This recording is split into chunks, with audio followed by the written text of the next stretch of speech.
Vous allez rencontrer des frères et sœurs qui ne peuvent pas faire 10 phrases sans dire Dieu m'a dit, Dieu m'a dit, Dieu m'a dit, le Saint-Esprit m'a dit.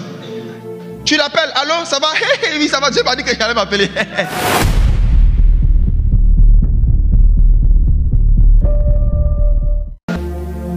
C'est des gens qui utilisent abusivement la phrase de Saint-Esprit m'a dit. Leur but c'est quoi?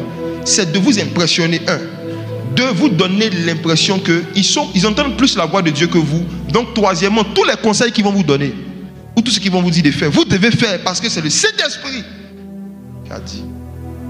Manipulation prophétique. On a connu toutes ces années où on est dans la foi, des frères et des sœurs qui nous faisaient croire que quand ils partaient se laver, la serviette qu'ils devaient choisir pour s'essuyer, le Saint-Esprit leur dit.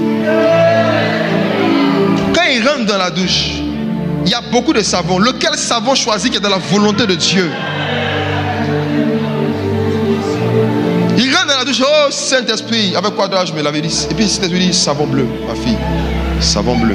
Vous les jeunes, qui lorsque vous vous réunissez pour partager vos exhortations, au lieu de dire simplement, j'ai médité telle chose, tu commences par, le Saint-Esprit m'a enseigné que vous êtes en danger. Quand tu veux partager la parole, après une méditation, et que tu commences par, le Saint-Esprit m'a enseigné quelque chose. Quand tu commences, c'est-à-dire que tout ce que tu as dit, il ne faut pas qu'il y ait erreur dedans. Tout ce que tu vas dire, tout doit être vrai du début à la fin.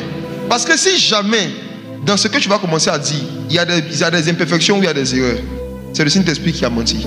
Dans des causeries simples, même pas dans la prière, l'Esprit, Saint-Esprit, l'Esprit, c'est Jézabel qui vous fatigue, c'est pas Dieu qui vous parle. Pour tout et pour rien, j'ai vu un ange, j'ai vu un ange, j'ai vu un ange, j'ai vu un ange. Il y en a même qui, on a assis comme ça, on est en train de causer. Combien de fois on a souffert, mon frère, on a souffert. On a assis comme on est en train de causer. Je parle à la première, moi je la vois, elle regarde le vivre, elle fait quoi? Elle regarde le vivre, elle fait quoi? Et puis je lui demande, mais ma soeur a quoi? Elle dit non, c'est un ange qui passe, il va s'allier. C'est un ange qui va s'allier. On a souffert de communion fraternelle. Il veut vous foutre des complexes d'infériorité.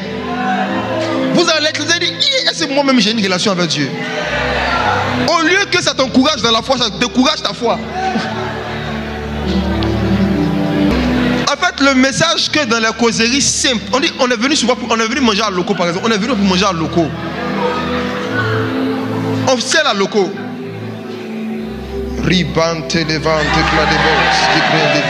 Faites très attention. L'utilisation abusive, vous allez voir ceux qui ont de l'expérience, vous demandez-leur, tous les frères qui leur ont fait des faux coups après.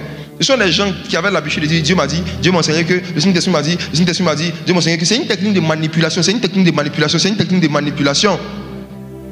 Le message qu'on veut te faire passer, c'est moi Dieu me parle beaucoup, toi pas trop. Donc ce qui m'a été dit, il faut faire. Et c'est comme ça qu'ils ont dicté les maris aux gens qui doivent marier. Le Saint-Esprit m'a dit que c'est lui-là qui est ton mari. Dieu m'a dit que c'est cette voiture-là que tu dois choisir. Dieu m'a dit que c'est cette coiffure que tu dois faire. Quelqu'un fait ça? Réponds-le, ramasse-le. S'il continue, informe tes aînés et les chefs de famille.